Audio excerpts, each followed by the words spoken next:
Olá, meus queridos! Hoje nós vamos falar um pouquinho de melasma. E aí, você tem? Bom, para quem não me conhece, meu nome é Ana Paula Politano, sou biomédica de formação com experiência de mais de 20 anos aí na saúde estética.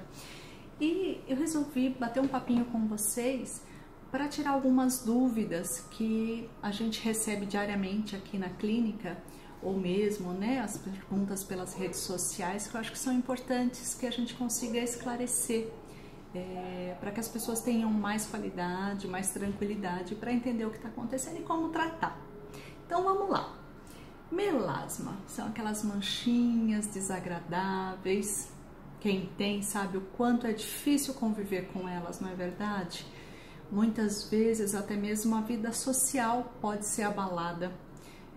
Pessoas que apresentam melasma muitas vezes me dizem que até mesmo a autoestima acaba ficando afetada. Algumas relataram até alguns estágios iniciais de depressão, então é algo muito sério e que infelizmente é muito mais comum do que a gente imagina. Então vamos lá, como se formam esses pequenos acúmulos de melanina, Como é que essas manchas aparecem? A gente tem diversas causas. Na verdade, não existe uma única causa específica, até porque, como eu sempre falo em todos os vídeos, não existe um ser humano igual ao outro, não é verdade? Mas eu vou relatar os casos mais comuns, vamos dizer assim, que até então a gente tem cientificamente uma comprovação, com artigos científicos, enfim.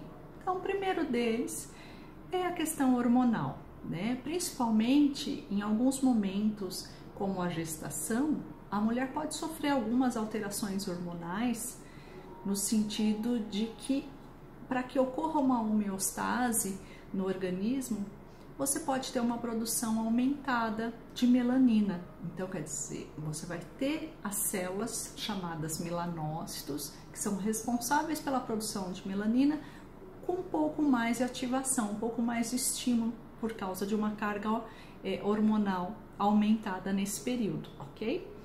Mas não é só isso. Existem pacientes que, mesmo sem ter tido nenhuma gestação, apresentam uma hereditariedade, então uma tendência na família a desenvolver o melasma. Isso também pode ocorrer. Além disso, a gente consegue visualizar também profissionais que trabalham com acesso ao calor diariamente podem vir a desenvolver também vários graus de melasma. Bom, existem vários outros fatores que ainda estão sendo estudados, inclusive o estresse, inclusive pelo fato de que é uma pessoa estressada, ela tem alterações hormonais e bioquímicas de forma diária, isso pode inclusive alterar de forma epigenética o seu organismo, mas isso é um papo para um outro vídeo. Mas vamos lá, vamos entender como isso se forma, independente do estímulo, se foi uma questão genética, hormonal, contato com calor, o que realmente acontece? Vamos pensar o seguinte, de uma maneira ou de outra, ocorreu uma agressão. Essa agressão pode ser uma exposição solar de forma inadequada, ela pode ser exposição inclusive constante a luzes de televisores, monitores, celulares, pode ser por calor, como a gente falou agora há pouco. Então, de uma maneira ou de outra, houve uma agressão. Se houve uma agressão, através de uma comunicação celular, nossas células de defesa foram ativadas. Até aí tudo bem? Só que dentro de todas essas células de defesa, elas têm uma função. Entre elas, a gente tem o nosso coleguinha, o melanócito. E esse carinha, para tentar te defender de uma agressão, seja ela qual for, ele é estimulado a produzir mais melanina. Essa melanina, por sua vez, é o pigmento que vai ser colocado na primeira, segunda camada da pele. Cada caso vai ser um caso, a gente fala disso mais para frente. Mas é importante que entenda que sempre houve um processo inflamatório, sempre houve uma alteração na homeostase celular. E essa comunicação se deu de uma maneira a tentar equilibrar isso. Tudo bem? Então, quando a gente pensa dessa forma, vocês conseguem pensar também que se eu produzir mais agressões, eu vou continuar gerando mais resposta celular de defesa? Tem um pouquinho de lógica, não tem?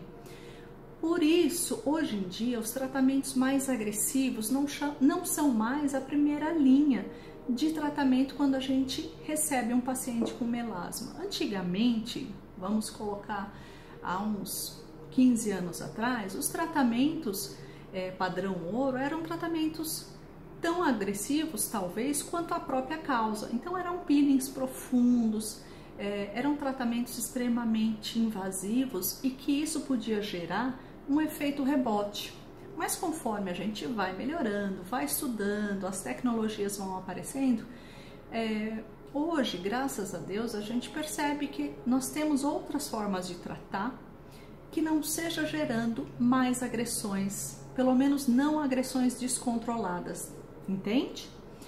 Quando a gente pensa nisso, a primeira coisa a se fazer é uma avaliação, para você entender exatamente o que está acontecendo com você, em que momento, qual é a causa, ou quais foram as causas que geraram esse melasma, até para que você tenha um autoconhecimento para que não erre novamente. Então, de nada adianta, por exemplo, você procurar um tratamento se você continuar fazendo as mesmas coisas que causaram esse melasma, concorda? Por isso é importante nessa avaliação conversar com muita clareza com o profissional sobre toda a sua história de vida, como que você percebeu essa mancha, em que momento, houve estresse, não houve, tudo isso é importante para que você tenha realmente um tratamento mais integrado e mais personalizado para você. Mas, em primeiro lugar, a gente tem que pensar que se você continuar gerando uma agressão com processos muito invasivos, se você gerar mais processos inflamatórios sem que essa pele esteja preparada, provavelmente você vai ter uma piora lá na frente, mesmo que num primeiro momento você tenha um clareamento dessas manchas. Isso acontece muito com clareadores mais fortes e mais agressivos, à base de hidroquinona em alta concentração. A hidroquinona é sim um clareador importante, usado há muitos anos, mas deve ser tomado muito cuidado na sua utilização, principalmente se você faz uso dessa substância sem uma indicação profissional que vai estar te assessorando. Então, a primeira dica que eu dou para vocês, evitem comprar clareadores sem conversar com um profissional, evitem comprar essas pomadas clareadoras de internet, farmácia, porque você não sabe exatamente o que isso pode gerar de efeito rebote para você no futuro, que pode ser muito mais grave do que o problema que você tem agora. Uma outra coisa que eu vejo muito, as pessoas me perguntam muito: Ana, posso fazer microagulhamento para melasma? Olha, durante muitos anos eu dei aula e tentei, de uma certa maneira, conscientizar alguns colegas que primeira coisa é você entender que não existe um ser humano igual ao outro, assim como não existe uma pele que reage igual à outra. Então, quando a gente fala num determinado procedimento, como por exemplo o microagulhamento, não tem como eu dizer para você com toda certeza: olha, faça um microagulhamento que vai te ajudar, ou não faça em momento nenhum porque você vai ter um efeito rebote, sem que eu analise o seu histórico, sem que eu analise inclusive a tua qualidade de vida e a tua rotina. Dá para entender?